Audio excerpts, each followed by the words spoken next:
Undercurrent, sponsored by John Hughes in Victoria Park. Choose your station before you choose your program.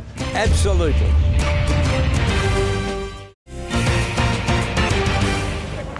Hello and welcome back to Undercurrent, which this week sees me, unfortunately, working on my tan here in the city. Well, in the past year in the media, we have seen an increase in attention to drug labs in our suburbs. Scott O'Keefe reports.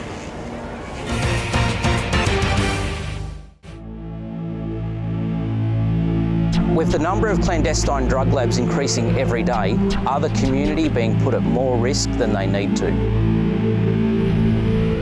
I'll draw your attention firstly to the scene that faced me in late March this year when I turned up at the State Adult Burns Unit the day after my son had been caught in a clan lab explosion. It's frightening. It was scary for me. It was obviously scary for him. He could have easily died. He would have only had to take one step further forward and he wouldn't be with us today. People in Western Australia or in other parts of the country, in remote locations, can access the internet where recipes and the ingredients required for these particular clandestine activities are freely available. The main ingredients that you need is fairly limited where you can buy them, and sometimes they are sold out. But other ingredients that you can't get hold of, you can use a substitute, which doesn't work as well. The most dangerous part is making the ammonia gas, because you can't buy it without some sort of licence. In making the ammonia gas, you need to be able to cool gases in gas form into a liquid. So the most common way of doing that is using LPG, which means you've got open LPG sitting in a container. Very flammable, as you know, and I think that most of the explosions we hear about are probably from that going up. If you didn't need to use the LPG to make the ammonia gas, that would make the process a lot safer. The going price on the market is $100 for a tenth of a gram, which, if you smoke it, you go through that in a minute or two, a couple of minutes. It's very expensive. If you make your own, it works out a fraction of that. When you're buying from a dealer, you don't really know the purity of what you're getting. If you make it yourself, you know exactly what's there. If the products were a lot easier to obtain, people would just make their own. People wouldn't even notice. You wouldn't hear about explosions, and the police could focus on more important things like real crime. The difficulty, and I've said this before about trying to restrict the chemicals, is that most of them are everyday products that people want to use legitimately, and they're sold by hardware stores in particular, and it's very difficult to put the onus on hardware store employees and checkout attendants, often many of them are young, to legitimise the purchase of a product. I think simply asking for ID to purchase fertiliser or LPG is difficult, and it slows the process down. It doesn't really resolve anything. We found that although Project Stop is useful, a lot of meth addicts work their way around Project Stop and are able to buy pseudoephedrine-based products, which is why I've suggested that one option we could consider as a community is to make pseudoephedrine prescription-based. Illegal drug manufacture is really very difficult because there are some we know, and as published last year, we knew categorically that group of people was related to illicit drugs. We knew in the episode in March, 5 patients came in one evening related to illicit drug. There is that is the tip of the iceberg. And then if you go beyond the illicit drugs into alcohol, then various times, one particular day I went to the launch of the McCusker Drugs and Alcohol in Youth, and I left the ward round, and that day 60% of the people there were there because of alcohol-related injury. I'd say alcohol brings out more violence in people, just from my own experience. The next drug lab could be detected in your community, your street, or even next door. I'm Scott O'Keefe, reporting for Undercurrent.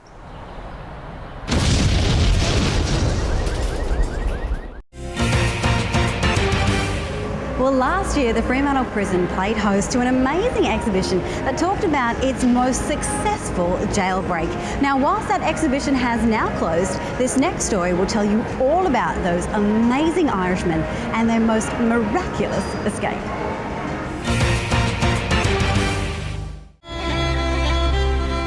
So many stories abound about the many great escape attempts made from within the thick and fortified walls of our Fremantle prison.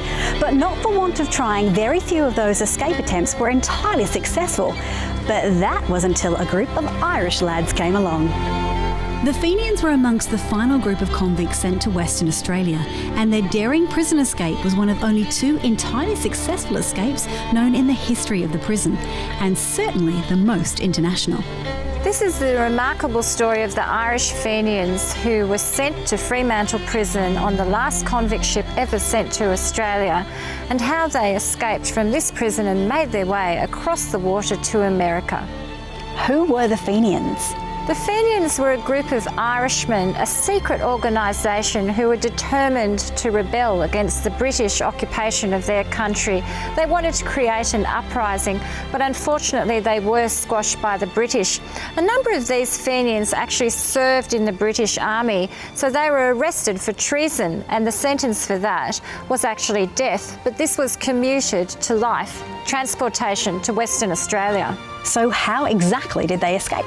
It's an extraordinary tale. The men languishing in the prison sent letters to America to their compatriots who were over there, pleading for them to assist them. The Irish in America decided to support their fellow countrymen and organised a rescue ship, which they disguised as a whaler, sailed right across the world, kept it disguised, and organised a rendezvous with the prisoners.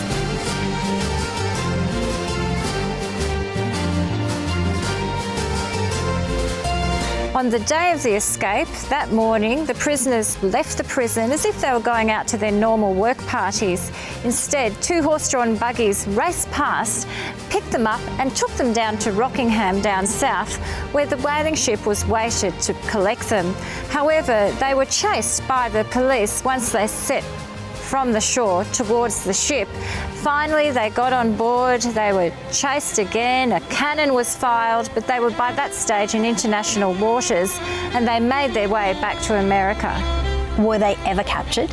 No, amazingly the Catalpa sailed, reached America, arrived in New York, and all 6 Fenians were welcomed as heroes. Apparently there was a crowd of up to 10,000 on the docks, and we've got an extraordinary model of the Catalpa, certainly not life-size, but it's on display in the exhibition.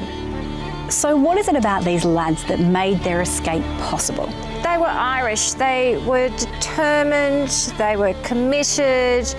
I think also there's a bit of the sheer luck involved that this story never got out to the public. The authorities certainly heard whispers that there was going to be a rescue attempt, but they decided to ignore it. So all these factors combined, plus the meticulous planning that went behind the scenes, contributed to their escape.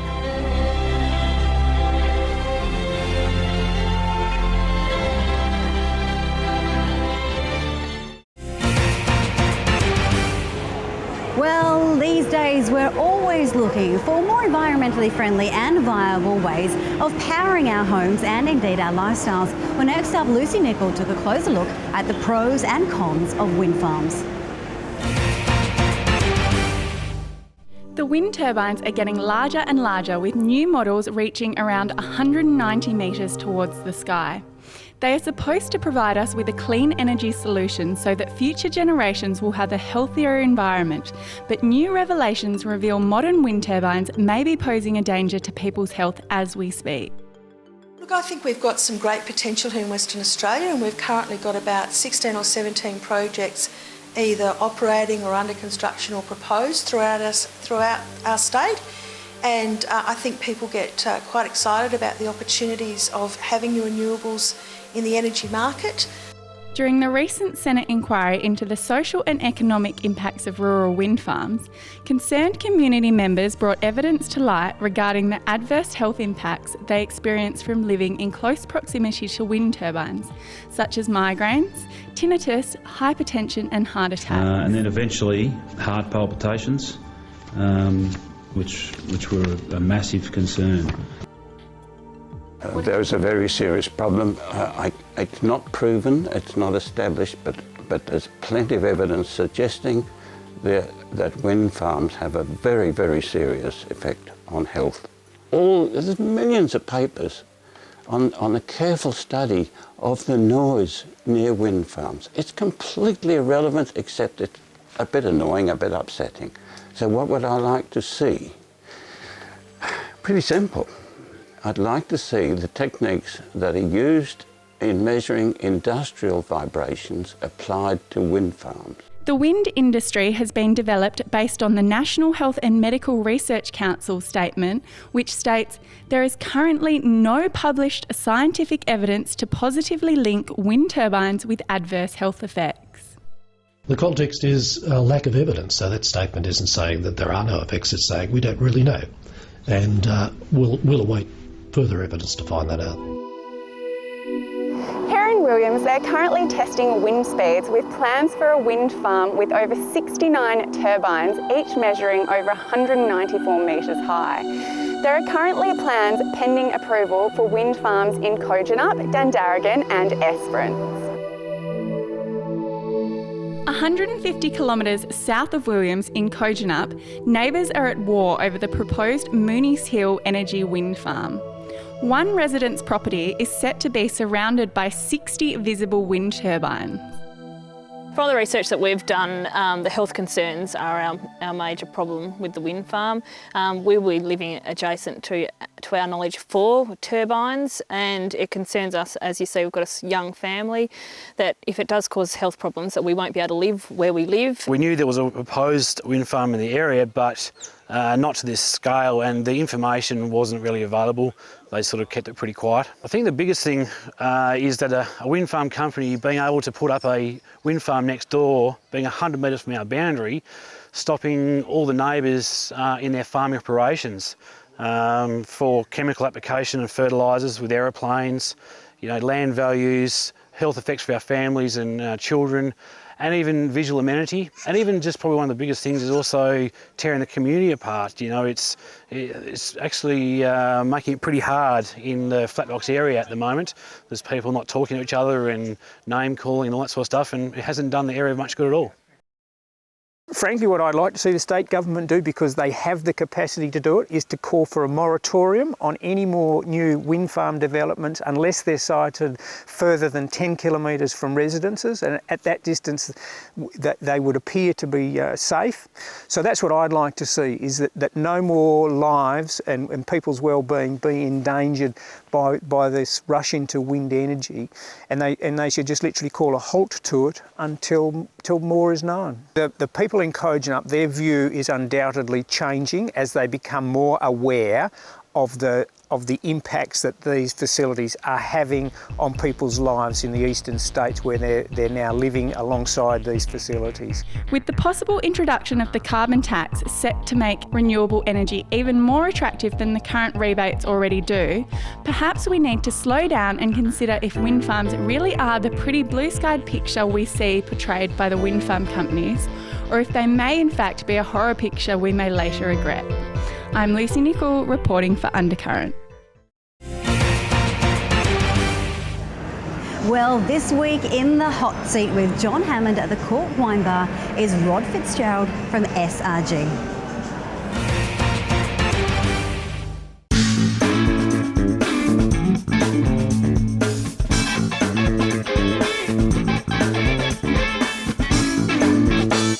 Rod Fitzgerald, thank you for joining me at the Court Wine Bar this afternoon. Thank you, John. Thank you for having me. I'm probably taking you out of an incredibly busy day out of your life, haven't I? Very busy day of my life today. I've got the kids. I'm actually Mr. Mum at the moment. Rod, having a bit of holidays. Your story to some degree has always fascinated me, because you grew up in the town of Orange, didn't you, in New South Wales? That's right. And I remember you once telling me that you started at your insurance company, or wherever you were working at the time, sweeping the floors. That's right. Were you just pulling my leg, or was that for real? No, that's true. When I finished Year 12 in Orange, I just went to the local CES office, they were called back then, Centrelink, and they offered me a casual job working for an insurance company called GIO, and they just wanted someone to clean out their storeroom. And I imagine that when you started cleaning the storeroom back in Orange, you had no idea that you'd end up as a state manager in Western Australia. No, I didn't even know what insurance was, John. I thought it was some sort of bank. So. And for those of the viewers that don't know you, Rod, can you now tell them where you are now in terms of your professional career? Yeah, well, I've got my own business. So I started that back in 2001, and started off with just myself, and now it's grown to 25 people, and it's a general insurance brokerage that specialises in looking after businesses. And Rod, tell us about your sport. I mean, you've had a reasonably successful career in sport. Yeah, I had an NRL contract for 3 years, which certainly was something that I aspired to as a kid. In more later years, I've taken up triathlon in the last decade, and been lucky enough to represent Australia in my age group. Australia's witnessed a lot of devastating events lately, which have had a huge impact on the insurance community. And the obvious one is the Queensland floods. Now, your understanding, Rod, would most people in Queensland have been covered by an insurer for those floods? Yeah, look, no, most people probably weren't. A lot of people that weren't covered for flood could have had the option and chose either ignorantly or just weren't aware that they could have actually paid extra money and got that extra cover, and that's really disappointing. And I really feel for those people, but it's about how much information can somebody get at the time of buying a policy. And you know, you now hear for things like insurance being sold over at cashiers and supermarkets and things like that. There's no advice there's no chance that consumers going to get any advice at all. And what about the recent fires in Margaret River? Fire is a pretty common peril, and one that is generally covered by all insurance policies. So it's not like flood where there's ambiguity around what is a flood and what isn't. And Rod, do you think there's areas of risk in our society which should be compulsory insured, such as Absolutely. Being on a cycle? Recently, Shane Warne has said that all cyclists should be insured. Now, what do you think about that? Well, I support him 100%. So could a cyclist take out insurance? Yeah, absolutely. And I've got another firm called Bikesure, which certainly is one of others. There are others out in the marketplace that have identified a need in that space. And can you recall any bizarre insurance policies you've had to take? I've always been amazed that pets can be insured.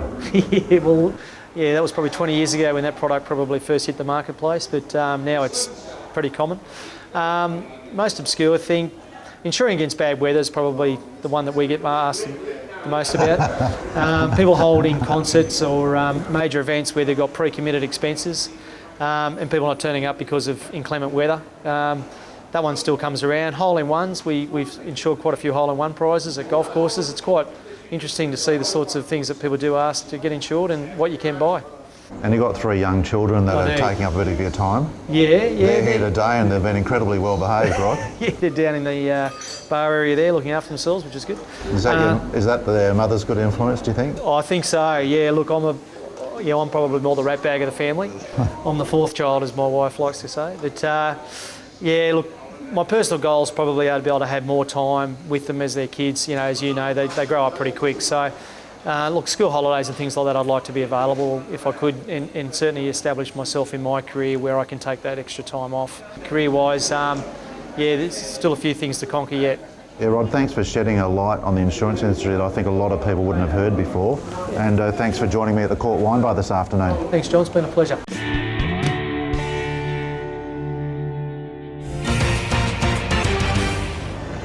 Well, that brings us to the end of another episode of Undercurrent. Gee, time flies when you're having fun. We certainly hope you've enjoyed looking back on some of the best stories from our very first year on Undercurrent. But if there is anything you would like to see again, then please let us know. Drop us a line on our Facebook page, on Twitter, or our website, wtvperth.com.au.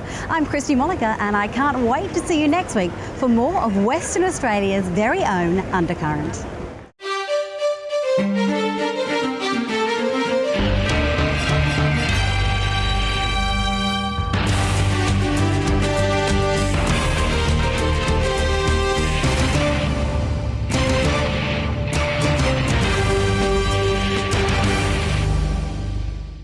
Undercurrent, sponsored by John Hughes in Victoria Park. Choose your station before you choose your program. Absolutely.